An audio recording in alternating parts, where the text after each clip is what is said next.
toiser la tour Montparnasse. Bonjour, je suis François-Xavier Onfray. Je vais vous accompagner à bord du ballon Generali. On va parler qualité de l'air. Gonflé à l'hélium, le ballon Generali de Paris s'élève jusqu'à 300 mètres plusieurs fois par jour. Eh bien, on va pouvoir y aller. C'est parti. On va monter à 150 mètres, donc au-dessus du deuxième étage de la tour Eiffel. Et si vous le souhaitez, on va même pouvoir monter à 300 mètres, donc comme tout en haut de la tour Eiffel, puisque le ballon mesure la qualité de l'air. Et donc, quand on peut, on monte tout en haut pour avoir plus de données pour les scientifiques. C'est parti. Tenez-vous peut-être juste pour le décollage. Je vous l'ai fait en douceur. Et c'est parti plus rapidement.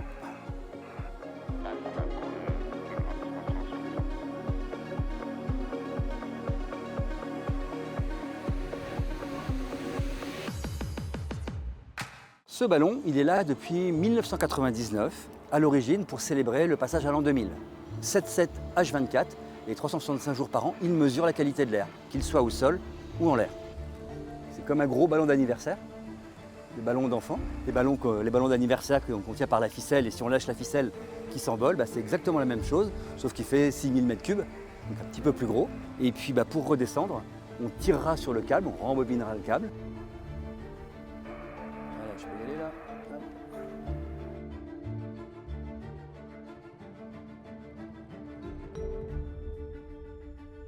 Cet instrument mesure les pollens en temps réel, et puis on va retrouver cet appareil qui lui mesure l'ozone, un gaz qui est irritant pour les voies respiratoires. Et cet instrument mesure les particules fines, PM1, PM2,5, PM10.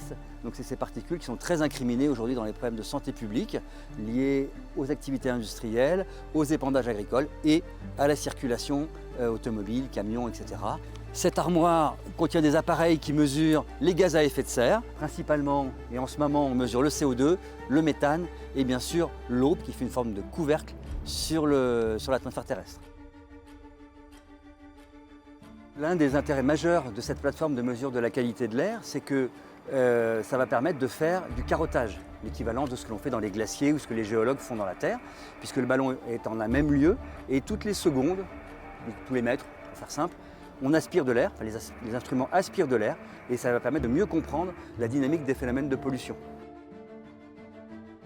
On va ajouter de grands panneaux LED qui vont indiquer, pareil, en temps réel, le degré de réchauffement climatique, les informations que détermine Copernicus, l'organisme européen de climat et de météorologie. Et en l'occurrence, l'Europe se réchauffe plus vite que le reste du monde. On est à 2,96 degrés, donc c'est énorme. Les données sont envoyées grâce à une puce 4G en temps réel à divers organismes scientifiques, dont le CNRS, où elles sont analysées et interprétées. Nous avons une baisse des concentrations des plus grosses particules, ce qu'on va appeler souvent les PM10 ou les PM2,5. Il y a une vraie diminution qui vient d'une diminution ou d'une amélioration des rejets principalement liés au trafic routier. Et donc là, on a un vrai sujet qui pose problème, ce sont les particules ultra-fines qui sont en fait les plus dangereuses puisque ce sont celles qui vont pénétrer le plus profondément dans l'organisme. Et là, il va falloir attendre encore un certain nombre d'années pour avoir de l'instrumentation précise, en mettre le plus possible et commencer à voir les tendances. Donc quand vous êtes en situation de forte pollution, vous avez une inflammation des voies respiratoires et donc vous avez une plus grande sensibilité à un certain nombre de virus et de bactéries. Donc la pollution est vraiment un facteur aggravant et peut enclencher un certain nombre de pathologies dont certaines sont vraiment dramatiques. Le ballon sert à informer le grand public sur l'état de la qualité de l'air.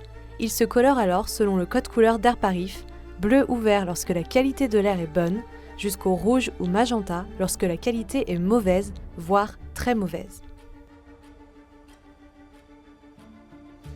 Là, il n'y a pas de vent du tout, donc c'est tout en douceur. Et bien voilà, nous sommes revenus au niveau zéro dans le parc André Citroën. C'est important de mesurer ces données pour derrière que les politiques, les scientifiques puissent en tirer des conséquences et éventuellement des actions correctives comme ça se fait dans certains domaines à Paris.